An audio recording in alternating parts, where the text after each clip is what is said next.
ladies and gentlemen, and welcome back to the world of V-Gaming Junkie News. The dross was popped by a flashbang, so there's nothing but pure gaming-related meaty news.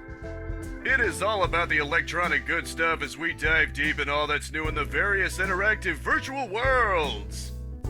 For the first news story, it has to delve just a bit in the current situation between R and U, if you know what I'm saying. Specifically, Advance War's Oneplus 2 reboot camp has been delayed due to its connotations to war. While I can understand the reasoning behind the decision, I'm not sure I can agree with it. If it had any specific elements relating to the two countries, I could see that, but it seems as though the decision is made purely because it's vaguely war-themed. It seems a bit too vague of a subject matter to not release a game over it from a business perspective. Maybe boycotting the game from releasing in R, but it just seems a little silly to me to do this. Obviously, my heart goes out to all the people affected by this tragedy. I just think that maybe not all forms of response to this are entirely reasonable ones.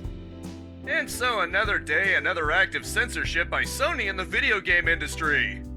This time it isn't games on their system they're censoring, but the video game press itself. Well, I'm sure most of us can agree that professional game journalism has been a bit sketchy. Forcing a takedown of an article because your artist left the main character's nipples in the art is kind of petty. It's kind of funny too, since Abby's nipples were on full display in The Last of Us 2 and she's a biological woman herself. Or is there a double standard here because she looks masculine enough to pass for a guy? Then again, all you need to do is see their censorship of anime-styled games to see that double standard. Either way, this doesn't look good when Sony's abusing DMCA to try to cover up their blunders. It's called the Streisand effect. Maybe you should look into it sometime. For all their faults, when Oblivion had full breasts unearthed in its data, Bethesda didn't go around issuing takedowns. Take your lumps, Sony, over the accidentally detailed lady lumps. Trying to silence it will only make it spread all the more vigorously. While I do love to take Sony down a peg, I must acknowledge the faults of companies I enjoy, so get ready, Nintendo, it's your turn for the hot seat. It seems someone made a video about how well the Steam Deck can emulate the Switch, in essence proving it can do Switch games almost as well as the Switch itself. Yep, you guessed it, Nintendo took down the video on copyright grounds. Well done, Nintendo. If you were hoping that would prevent people from seeing just how easy it is to emulate Switch games on the thing, it backfired because now news articles are talking about it, spreading it around even more. Moreover, though I would never endorse it, it wouldn't surprise me if people started downloading Switch games for Steam Deck purely out of spite.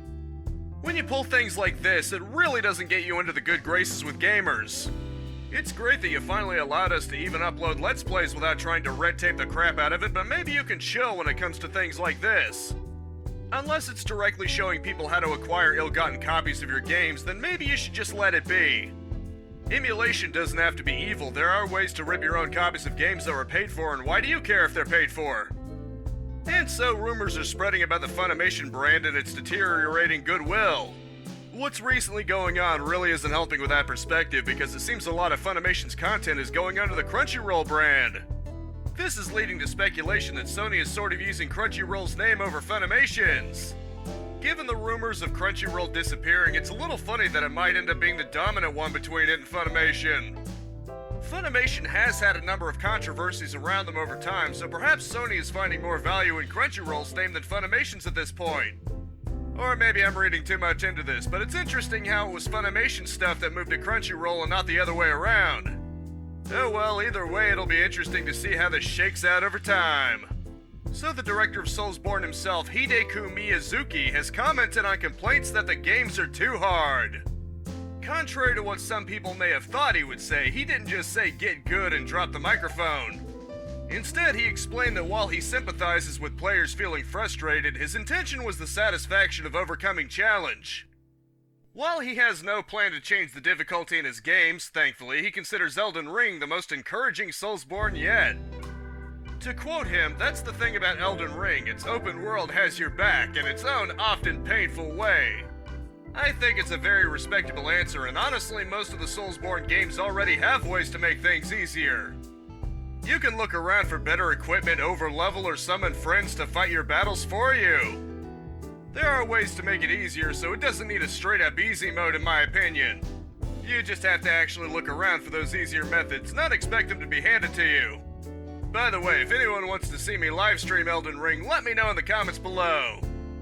All I'm saying is there is a possibility if there's any sort of demand, wink wink.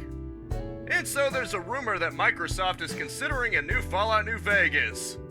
Apparently, people around there have been using the words Obsidian and New Vegas 2 together in the same sentence, according to Jeff Grubb. While there obviously isn't anything definitive, Microsoft owns both ZeniMax, the parent of Bethesda, and Obsidian. If they wanted to, they could very easily make it happen, and it's not like Todd Howard's in a strong position to say they can't. It has the potential to be very good if it can utilize New Vegas' better writing and RPG mechanics with Fallout 4's better shooting and graphics engine. Even if that doesn't ever happen, at least there's a mod in the works to basically shove New Vegas into 4's engine, and I'm definitely looking forward to playing that once I'm done with everything in 4. Shameless plugging of my live streams aside, which by the way I did actually live stream 4 yesterday, I hope things actually start to look up for the Fallout franchise. After the crash and burn of Fallout 76, things can only look up, and having Obsidian do an entry would certainly help for the brand name right now. And as always, from the page of Games Radar, it's time for the latest round of release dates fresh out of the oven. Today's releases are Hack, GU Last Recode for Switch, Hotel Transylvania, Scary Tale Adventures for the Old Band of 4, and WWE 2K22 for PlayStation and Xbox. The 15th has a GTA 5 and GTA Online re-release for PS5 and Series X, as well as 2 Point Hospital Speedy Recovery DLC for PC. The 16th just has Tunic for PC and Xbox, while the 17th begins with Dark Deity for Switch and Persona 4 Arena Ultimax for PC, PS4, and Switch. Star Enders for VR and PSVR, This Means Warp for PC, and WRC 10 for Switch in Europe round out the 17th. The 18th has Stranger of Paradise, Final Fantasy Origin for all but Switch, as well as Who Pressed Mute on Uncle Marcus for the Old Band of 4. The 22nd has Rune Factory 5 for Switch, while the 24th begins with The Ascent for PlayStation and Expedition Zero for PC. It rounds out with Lamote the Master Mode Chronicles for the Old Band of 4 plus Stadia. Finally, the 25th has Ghostwire Tokyo for PC and PS5, Kirby and the Forgotten Land for Switch, and Tiny Tina's Wonderlands for all but Switch. This week's epic freebie until next Thursday is Cities Skylines. The wonderful city sim inspired by SimCity, and while it's already been given for free on Epic before, here's your chance if you don't already have it. Then from the 17th through the 24th is In Sound Mind, a first-person game where you must escape the horrors of your own mind. And as you may have expected, that rounds out this news week. I hope you all enjoyed and were well enough informed. And as always, I Let's Play every single day, 10 a.m. and 2 p.m, live stream Mondays and Thursdays unless otherwise specified at 4:30 p.m, and I swap between game news and game reviews Fridays at 6 p.m. Of course, that's Eastern Standard Time. You can always subscribe and El Gigante smash that bell icon if you don't want to worry about keeping track of time zones. A like is always appreciated for those algorithms, but I just hope you genuinely enjoyed yourself, and that is it for now. Thank you so much for tuning in with me. Spread this video around like Las Plagas, and I'll see you next time. Capitalize on life, peace out, have a good one, and I'll see you next time.